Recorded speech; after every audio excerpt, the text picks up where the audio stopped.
Bonjour et bienvenue à votre émission de l'Église diocésaine au service du diocèse de Sault-Sainte-Marie. Ici Yolande Clément et merci d'être avec nous en cette belle journée de printemps. L'émission aujourd'hui fait un retour sur Vatican II. Et pourquoi? Bien, cette année, l'Église célèbre le 60e anniversaire de Vatican II. Et j'ai avec moi aujourd'hui une personne qui devient très passionnée quand il parle de Vatican II. Et il n'était même pas né. Et qui d'autre que Monseigneur Darbe, qui nous vient par Zoom pour nous expliquer cette grande réforme. Bonjour, Monseigneur. Bonjour.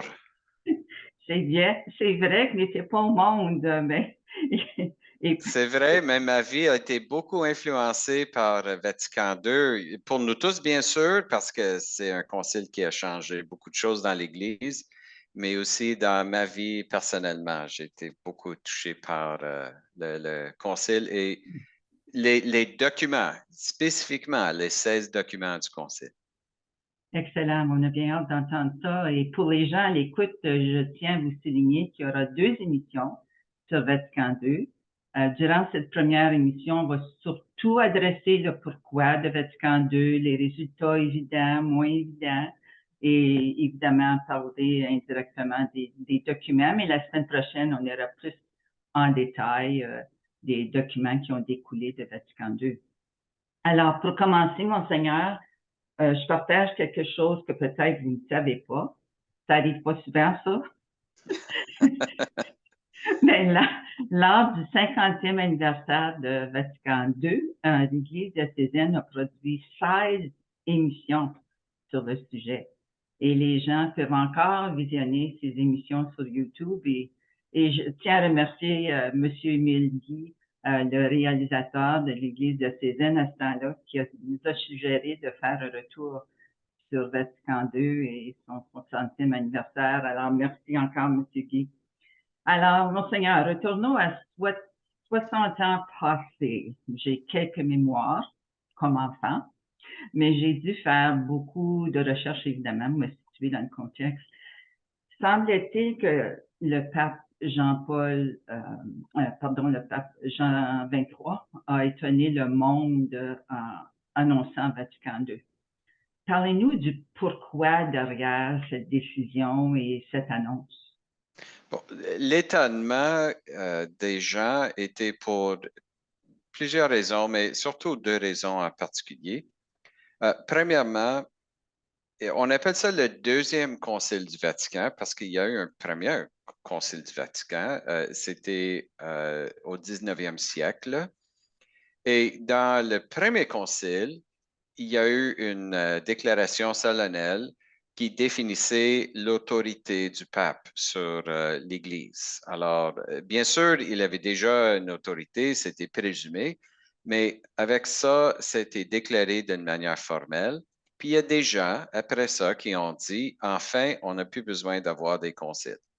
Le pape peut gérer tout.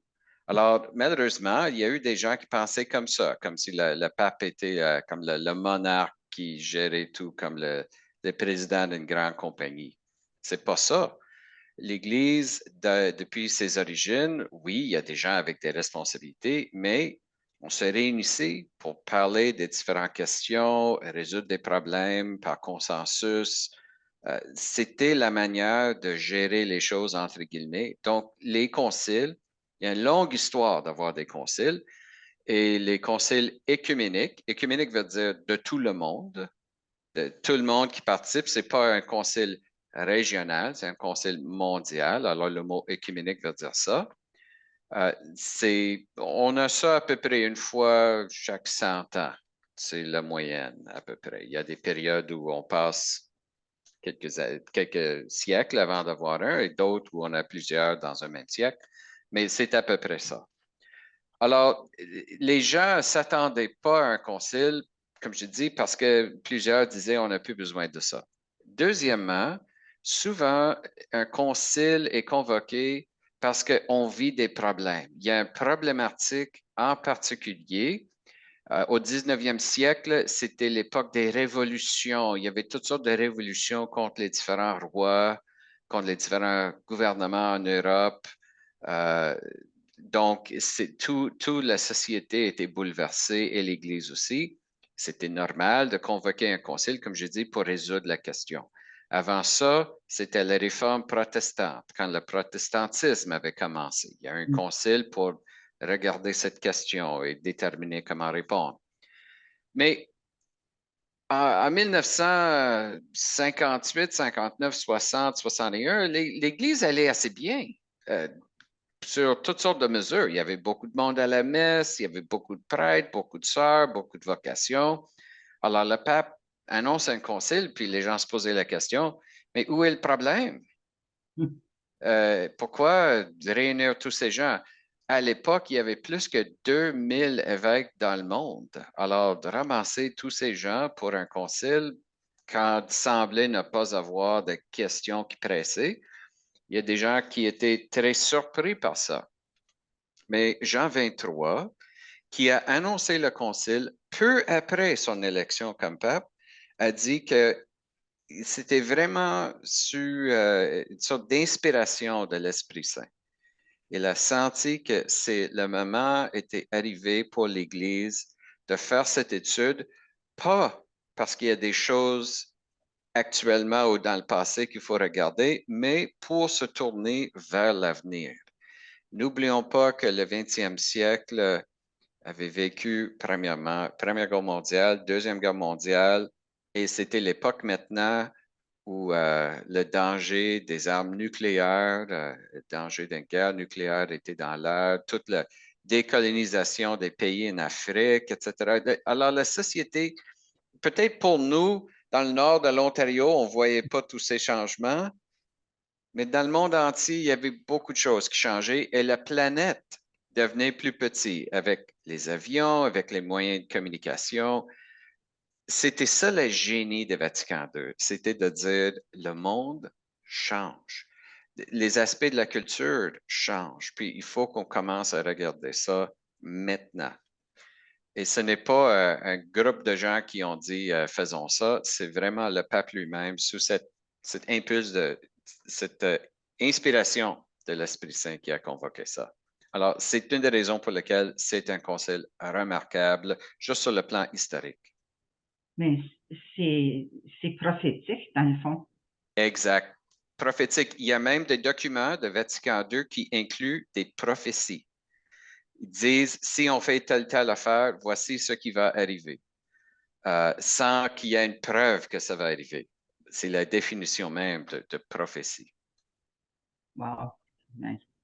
On va sans doute discuter de ça la semaine prochaine. Fort intéressant, mais pour retourner un peu pratico-pratique, moi, je me souviens, quand mes parents étaient très contents qu'ils pouvaient voir le visage du prêtre et surtout suivre la messe en français. Alors, parlez-nous des résultats de Vatican II que les laïcs ont vécu après le lancement et même avant le lancement officiel, il y a des changements qui ont eu lieu. Oui, alors, il y a des choses qu'on a vécues qui sont moins visibles. Il y a des choses qu'on a vécues, que les gens ont vécues comme résultats visibles immédiats pour monsieur et madame tout le monde. Premièrement, les changements dans la liturgie, la manière de prier. La messe était uniquement en latin ou presque. Et avec Vatican II, il y a une ouverture pour avoir la messe et d'autres célébrations dans la langue, ce qu'on appelle la langue vernaculaire, la langue du peuple. Le fait de changer l'orientation du prêtre qui se tourne vers le peuple, curieusement, ce n'était pas Vatican II, ça c'est venu après. Ah, Vatican II, oui, dans les choses que Vatican II a demandé, c'était quand même assez sobre.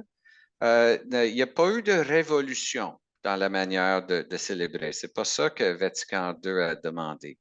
Dans certains endroits, on a commencé à prendre la balle puis courir avec. On a vécu parfois Vatican 2.5 ou Vatican 3. Mais Vatican II, quand même, a dit que le clé pour comprendre le changement de la liturgie, c'était la participation active et pleine du peuple de Dieu et puis une participation éclairée.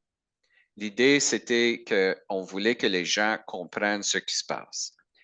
Ce qu'on découvre aujourd'hui, c'est le simple fait de faire ça en anglais ou français ne veut pas dire que les gens comprennent.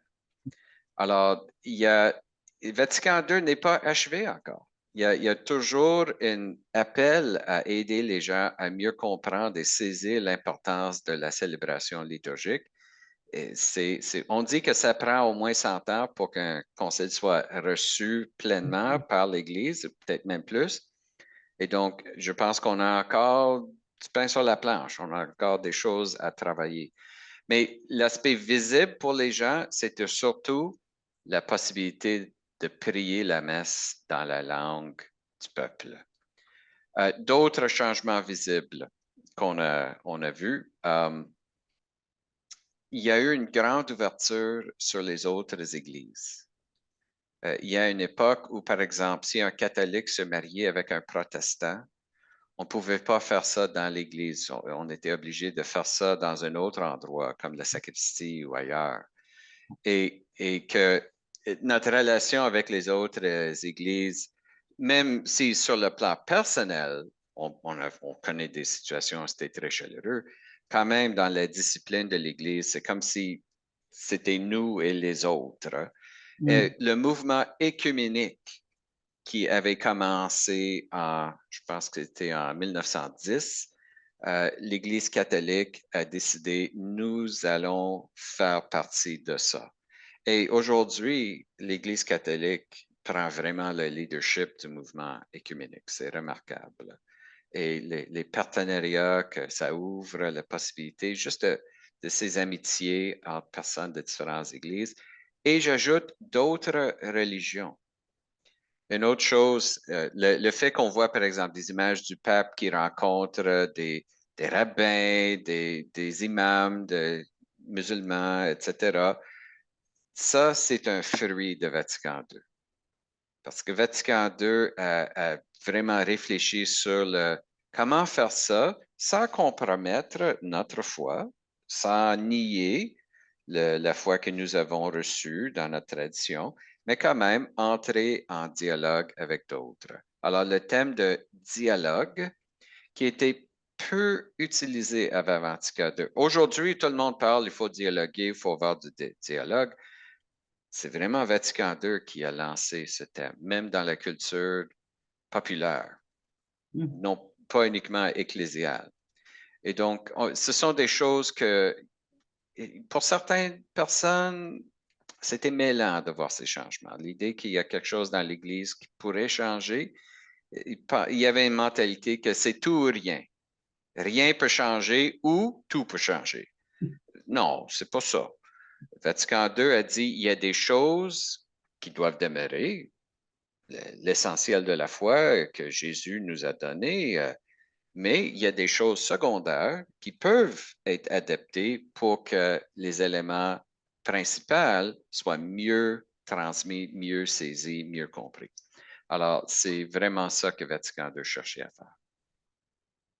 Au niveau des laïcs, c'est certain, ces choses-là, les gens en parlent encore, mais c'est intéressant qu'est-ce qui a découlé de Vatican II, entre autres les 16 documents qui, présentement, est vraiment la fondation de l'Église comme on connaît aujourd'hui, comme vous dites, mais aussi, je lisais que les évêques ont maintenant plus de pouvoir qu'il y avait avant pour exprimer leur point de vue. Alors, c'est surtout des résultats moins évidents pour les laïcs, mais est-ce que vous pouvez nous parler de ça, des résultats de Vatican II, surtout les moins évidents?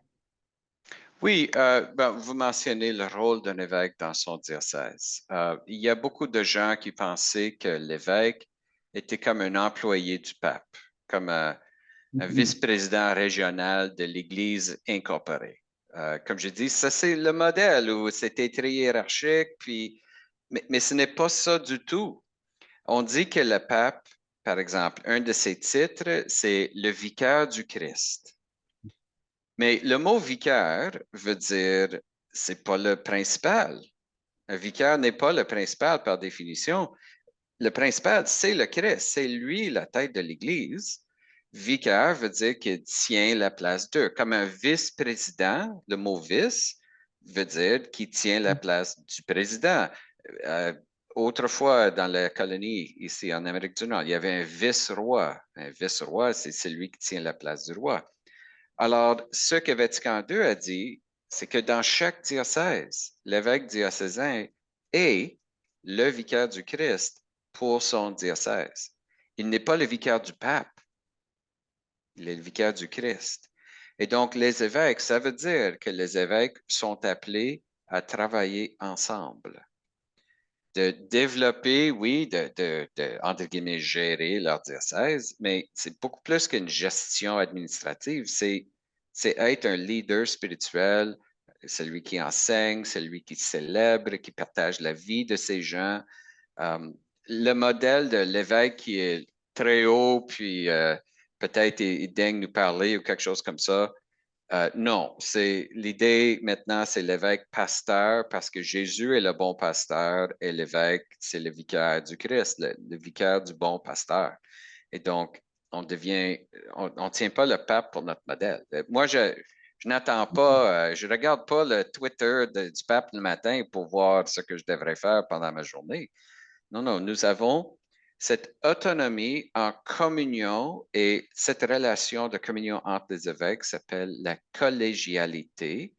C'est pourquoi les évêques se réunissent chaque année, tous les évêques d'un pays, dans une conférence, ce qu'on appelle la conférence épiscopale, qui a un rôle de leadership pour l'Église dans un pays. Pour nous, c'est la conférence des évêques catholiques du Canada. Et aussi, on a des sous-groupes comme un autre pour Ontario, parce que c'est quand même assez grand, Ontario. Parfois, parfois, je me demande si un des effets de Vatican II, c'est qu'on a beaucoup plus de réunions. Je blague parfois en disant, je cherche le passage dans l'Écriture sainte où Jésus dit que le royaume des cieux serait bâti en faisant beaucoup de réunions. Je ne l'ai pas trouvé encore, mais l'idée, ce n'est pas de faire des réunions pour faire des réunions, mais d'avoir toujours ce partage pour être sur la même longueur d'onde. La communion, la collégialité, c'est d'être sur la même longueur d'onde parce que l'idée, c'est personne ne connaît la volonté de Dieu parfaitement, mais si on compare nos perspectives, si on écoute la sagesse des autres, ensemble, on a plus de possibilités à saisir vraiment l'intention de Dieu parce que c'est lui le vrai boss. La collégialité, ce qu'on appelle aujourd'hui la synodalité, tout ça fait partie de ce mouvement, ouvrir la place à l'Esprit Saint pour agir dans son Église et dans nos vies. Et je suis certaine, comme dans toute entreprise, il y a toujours des divisions. Et veut pas, ce sont 2000 personnes et plus. On parle des évêques et tous les cardinaux et tout ça, et ce sont majoritairement, évidemment, des hommes. Dans une entreprise, les gérants puis les divisions de recherche et de ressources humaines ne s'entendent pas toujours. Alors, je suis certaine au niveau, semble-t-il, qu'il y a eu des théologiens puis hiérarchies qui étaient pas, quand même, qui étaient divisés. Alors, c'est très facile d'analyser l'histoire quand de reculons, mais il les fait passer. Mais parlez-nous un peu de cette division. Oui, et c'est vrai qu'avec chaque concile, parce que les conciles autrefois étaient appelés dans des situations souvent de crise dans l'Église, il y avait déjà, d'une certaine manière, des divisions qui existaient. Avec Vatican II, c'est différent. Avec Vatican II, par exemple, le nombre de divisions officielles qui ont fait, le nombre d'évêques qui ont quitté pour former une autre église ou tenter de faire ça, le nombre qui ont fait ça pendant Vatican II ou immédiatement après est exactement zéro. Le pape Jean XXIII avait mis une condition qu'aucun vote au concile soit accepté s'il n'y avait pas un minimum de 2 tiers en faveur. Ce n'était pas 50% pour un minimum de 2 tiers. Je ne connais pas un seul vote qui a eu en bas de 90% en faveur. Oh, wow. Donc, une grande unanimité. Et quand on pense qu'il y avait plus que 2000 évêques en présence, ensemble, pendant 4 ans, ça, c'est extraordinaire. Et voilà pourquoi les évêques, après Vatican II, souvent leur questionnement, c'était comment est-ce qu'on peut continuer à vivre cet esprit qu'ils avaient vécu, ce désir de vivre la communion avec les protestants, les orthodoxes, entre eux, avec les différentes conférences épiscopales. Il y avait beaucoup de cette énergie. La difficulté, c'est l'esprit de Vatican II. Une fois que le concile était terminé, il y a des gens qui voulaient que ça continue à leur façon. Et donc, c'est pourquoi je mentionne, par exemple, le fait de se tourner vers le peuple. Ça, c'était venu après Vatican II, pendant la messe. C'était une manière de chercher comment continuer les changements à vivre ça. Et il y a eu des changements, des expériences différentes, parfois heureuses et parfois bizarres. On voyait tout et même davantage. C'est de ça que j'ai eu cette expérience personnelle de Vatican II, parce que dans les années 80, j'étais à l'école secondaire. C'était avant Internet. Peu de gens avaient les documents de Vatican II dans leur bibliothèque personnelle à la maison. Mais ma mère avait étudié la théologie en Allemagne pendant le concile. Je suis parmi les gens les plus chanceux au Canada d'avoir sa maman qui connaissait le concile de l'intérieur.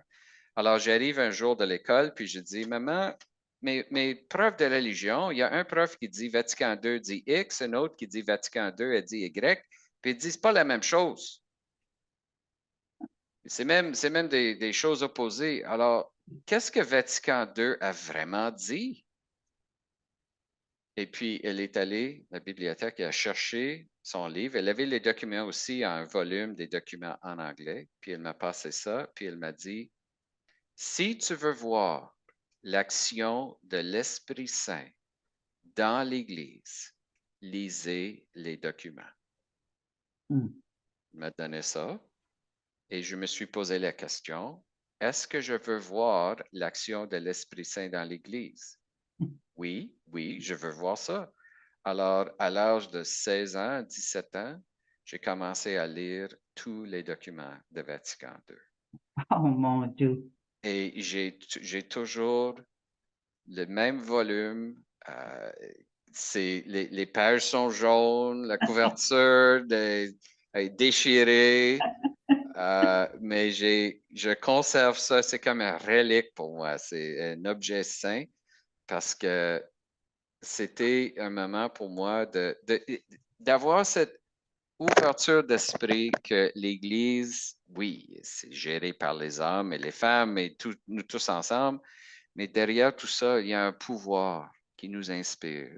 Le même Saint-Esprit qui a dit à Jean 23, faites un concile, n'a pas abandonné l'Église après. C'est le même esprit qui continue à nous guider. Et c'est pourquoi c'est très important pour moi de toujours revenir aux documents. Et le moment où je commence à me dire, je pense que je peux faire mieux. Je pense que je peux faire mieux que Vatican II. Ou, ça serait trop pour prendre le temps d'aller lire ce que Vatican II a dit. Nous pouvons inventer autre chose. Ça, c'est dangereux. Si l'Esprit Saint est vraiment là, c'est une manière de dire je peux faire mieux que l'Esprit Saint. Je ne suis pas prêt à dire ça. Alors, c'est pourquoi, quand vous notez, j'aime beaucoup Vatican II, pas parce que c'était un événement historique et tout, mais parce que je suis absolument convaincu que peu importe toutes les controverses et divisions possibles, etc., l'Esprit Saint était là. Et on peut voir ce que le désir, le rêve de Dieu en lisant les documents de Vatican II. Mais je comprends mieux maintenant quand votre passion, parce que veut pas, c'est à cause de votre mère. Le grain a été semé, là, puis c'est évident, c'était un moment euh, spécial et tournant dans votre vie. Absolument. Wow. Mais là, je vois tellement de similarités, Monseigneur, entre Vatican II et ce qu'on vit dans la synodalité, le processus synodal lancé par Pape François. Je veux dire, comment est-ce que vous voyez? C'est quasi, je vois ça comme un héritage la synodalité, c'est comme un héritage de Vatican II. Comment les deux se rejoignent pour Mais mettre... le Vatican II comme concile est une expression de la synodalité dans l'Église. Un autre mot pour un concile œcuménique, c'est un synode œcuménique. Alors, c'est une manière de dire la même chose. Mais en même temps, une chose que Vatican II a demandé ou a offert aux évêques, c'est d'avoir un synode des évêques qui se rencontrait régulièrement, qu'on n'avait pas avant. Et donc, le fait d'avoir un regroupement d'évêques pour parler des différents sujets sur la base plus ou moins continuelle, ça ce qu'on appelle aujourd'hui le synode des évêques. Et maintenant, on vit un synode sur la synodalité pour voir comment est-ce que cet esprit, cette prise de conscience de l'importance de mettre notre intelligence ensemble, mettre nos efforts ensemble, comment est-ce qu'on peut continuer à vivre ça, pas juste ponctuellement, mais comme une dimension de notre existence ecclésiastique. Ouais. C'est un grand sujet. J'étais là au Synode des évêques quand ça a été suggéré. Pour moi, c'était un peu l'accomplissement de cet esprit de Vatican II que je connaissais déjà depuis des années.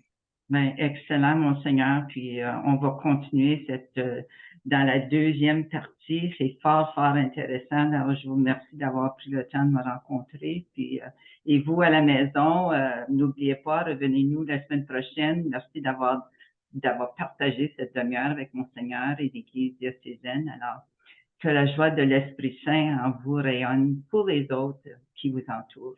Ici, Yolande Clément pour l'Église diocésaine, au service du diocèse de Sault-Sainte-Marie. À la prochaine. Mais pour cela, ne faut-il pas